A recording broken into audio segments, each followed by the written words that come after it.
Hey guys, this is R.A. Sweeney here to talk to you a little bit more about the Hadvarim plaque or the Ten Commandments plaque. Last time we went through that first commandment about our allegiance to God. And today we're going to talk about commandment number two, which is about idols.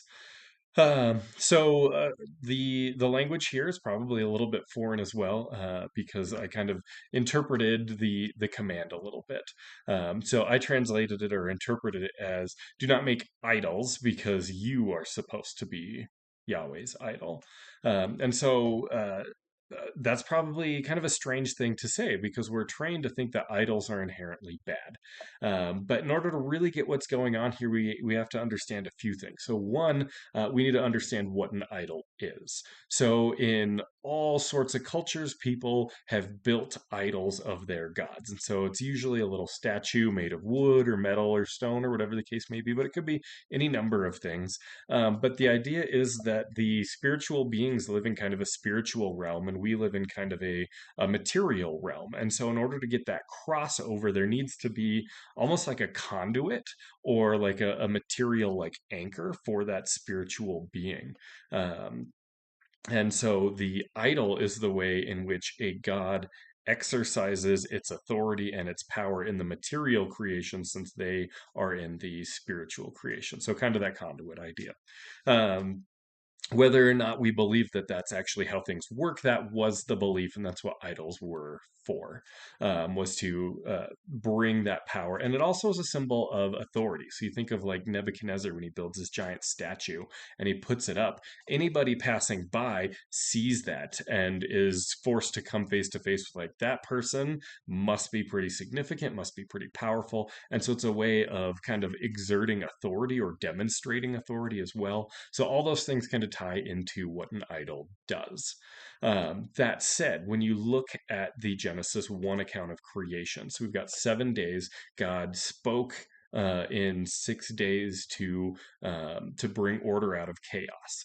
We tend to think of it as a story of God making everything out of nothing, which maybe it is, maybe it's not. But you'll notice at the beginning, the problem isn't nothing. I mean, there's water there. And things like that. There's darkness. There are things. They're just all described as chaotic, and so the world is formless and void, wild and waste, whatever you want to call that. I translate it as uninhabitable and uninhabited. The problem at the beginning is this is not a place where life can thrive. And then over the course of 6 days, God speaks and He structures everything, and there's abundant life. Everything is fruitful and multiplying, filling the earth. There's so much abundance in food and habitat and animals and plants and just everything. It's filling up with life.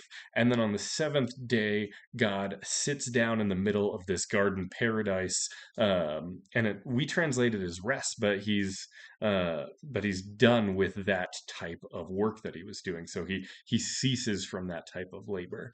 And so we're pretty familiar with that story, but what we typically haven't been taught is that that story is all over the Middle East in ancient narratives. So the idea of a spiritual being taking a chaotic cosmos, and spending 6 days ordering it, and then the seventh day settling into that creation to rule from that paradise, that garden paradise, is a very, very common idea. So what's happening in that sort of story throughout all of those narratives is the idea of a spiritual being ordering for himself a temple space, a space where he can rule the world through this command center essentially.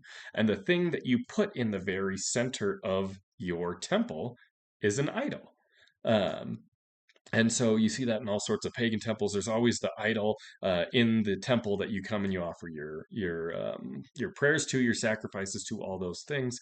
And so in this story, though, the thing after he does all this work, he creates everything. The thing that he puts in the middle of it is a human. and then eventually two humans, and they're meant to make more humans.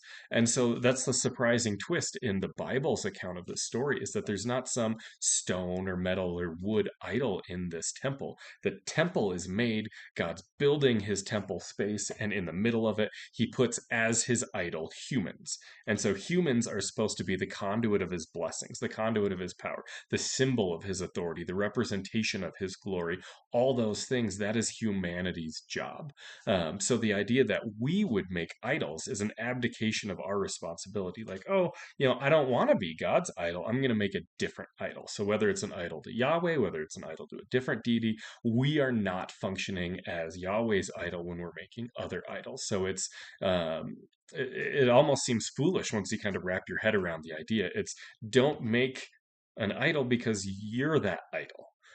You're supposed to fill that role. That's you. Why are you making it when you're the thing that you're supposed to make? So that's really kind of what's going on there, is this idea that God has built creation to function with this, Eden paradise as the temple space, and humanity to be the idol in the center of it.